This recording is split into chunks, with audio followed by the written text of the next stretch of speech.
Hello, this is John from GED Math Lessons, and what we're going to be talking about in this video is the fear of the GED exam, okay, and why you should not have fear.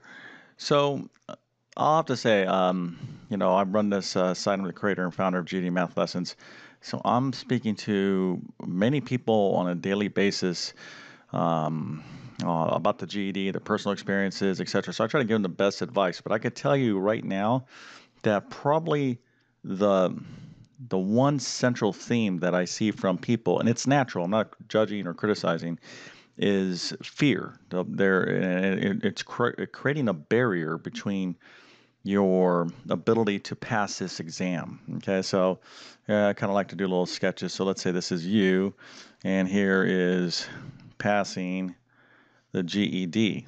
Okay, what you want to do is open up a pathway, okay, to get there, kind of like a road, right?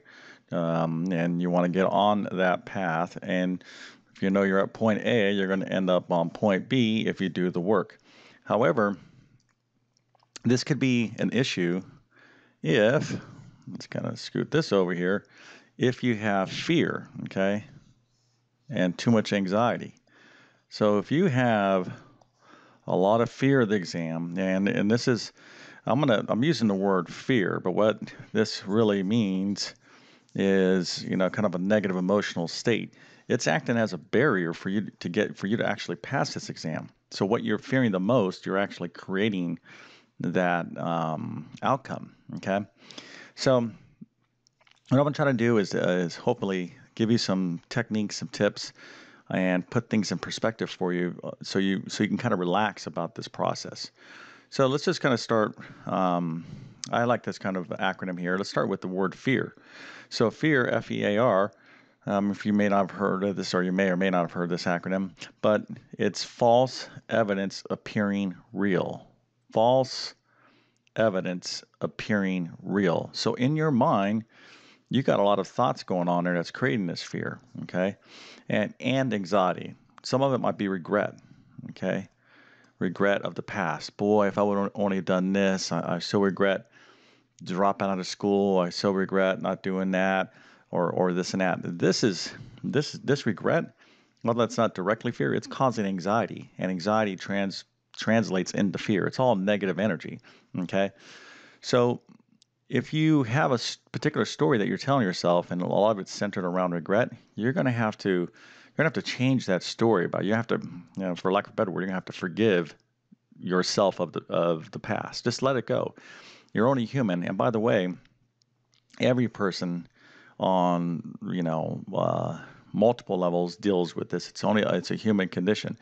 It may not be the GED, it could be something else. Okay, that they have. But here's the thing: your objective is to pass this exam. You need to pass the GED for a variety of reasons, of which you know better for your personal self than I do. It could be a job. It could be getting into a particular school. There's all sorts of important reasons. And by the way, if you don't have your GED yet and you're procrastinating, you're putting this off, you're doing yourself a big disservice. Okay, because it,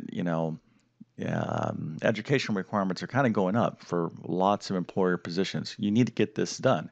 All right. So, anyways, regret. You got to get that out of there.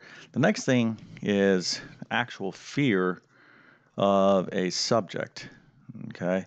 Now, I specialize in math, so I'm going to take math because that's the number one area where people fail the GED. Okay, statistically speaking, most people who are not going to get their GED can pass other sections. The section that gives people the most trouble is the math section, and math has just kind of been that notorious subject, in general for a lot of people. A lot of people don't like math. Some people do. Okay, but irrespective, a lot of people are, fearful of the subject. Okay, they're intimidated by it. Okay, so fear is also like intimidation. So you're like, I can't learn this. There's no way I'm going to be able to learn algebra, geometry. Even that word algebra, strikes fear into people. But I can tell you right now, you've been doing algebra since you were in first grade. Okay, if you think back, if I gave you this problem, a box plus 3 is equal to 5. Okay, a box plus 3 is equal to 5. If you think back in your first and second grade and you had to kind of fill in the number to make this true, you'd be like, oh, you think about that for a second, you'd be like, oh, okay, that's 2. Well, you just did a basic algebra equation. I can replace the box with x. X plus 3 is equal to 5.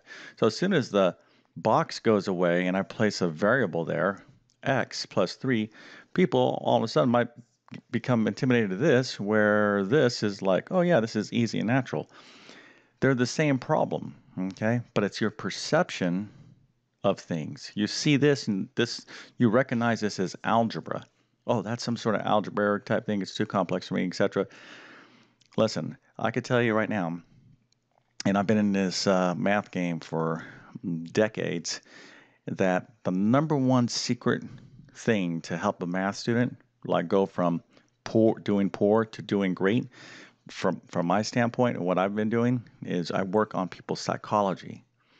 If I can change your psychology in terms of your self confidence, where you can just relax and just start focus on building skills and building your confidence up, everything changes. So for you, you cannot minimize how important your mental state is. So you have to get confident, okay? I don't care how bad you think you are in math, you can learn, right? But you can't be intimidated of the subject. What you need to do is get with a good teacher. Hopefully you'll take my free math course. Someone who can build up your self-confidence, and that's one skill at a time. It really is kind of like climbing a ladder, okay? Or ladder or steps, right? Here's a long ladder, okay? Math is cumulative. All right. You can't expect to just get on this rung of the ladder and just skip all this. These are skills. You need to start from the down here, the basics, and just work your way up. Okay. But just like a ladder, getting to the next rung, if you're focused on just getting to the next rung, you'll be okay. If you're trying to like look up here, you're intimidated. Now, I'm going to share a little personal thing with you. I was actually in the Marine Corps. I was in multiple services, but I enlisted in the Marine Corps many years ago. And one of the obstacles that we did was something called the Stairway to Heaven. And you would actually climb up. You've probably seen it maybe in different movies. It's part of something called the Confidence Course. You climb up this big, tall thing separated by logs, and you get to the very top, and you have to come down the other end. And that was scary, okay? And this was the days before they had safety nets and everything else in here. But here's the thing.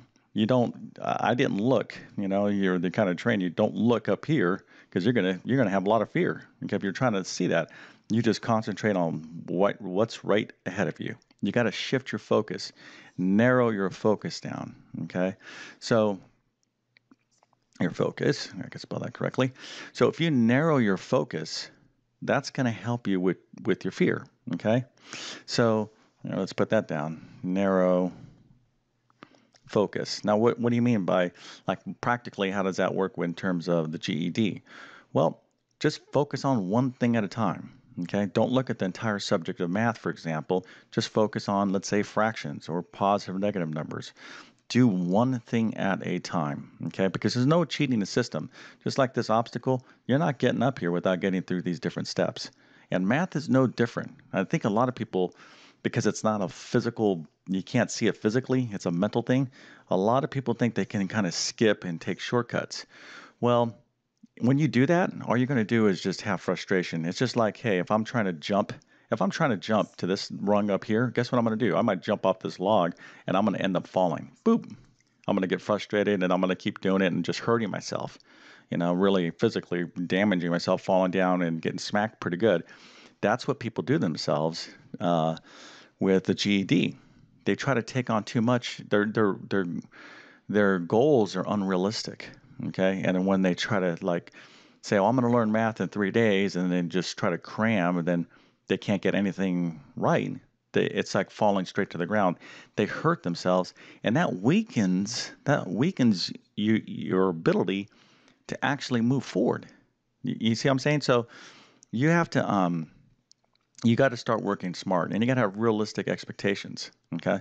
So regret, fear, all these different things really are false evidence that appear real. Okay. And if this fear is so real and this anxiety is so real, it's going to be a mental barrier, for you passing the test. Now, let's suppose that you've done well on your practice exams, and you know and you feel like you're ready, but you still have anxiety on test day. Guess what? You're really increasing your chances of failing. Okay? You're like, well, what are you talking about? Listen, you have to go into that exam saying, I'm going to give this thing my best shot. See yourself passing. But if you don't pass, for whatever reason, if you have a bad test day, maybe you're driving to the exam location and some guy was tailgating you, or you got in an argument with somebody, you're in a bad mood, whatever the case is, you know that can happen to you. Okay, just because you know the material, you could have a bad test day. But what's the worst that can happen? Okay, nope, it's not the end of the world. What you have to do is just brush yourself off and, learn your lessons, and then, go right back to it. So in the end, when it comes to the GED, there is nothing to fear. You can take this exam as many times as you need to until you pass. And, you know, but the more you can relax and just get smart about your approach to studying an exam, and stop thinking about the past, and even stop thinking about the current situation. The pressure's on. Oh, if I don't pass this exam, next week I'm going to lose, this, that. And listen, I understand those are real things at risk. Or maybe you have to get into school. You still need to try to isolate your mind. Okay, let's kind of do this. Put yourself in a bubble where you can focus on skills and knowledge and understanding and self-confidence.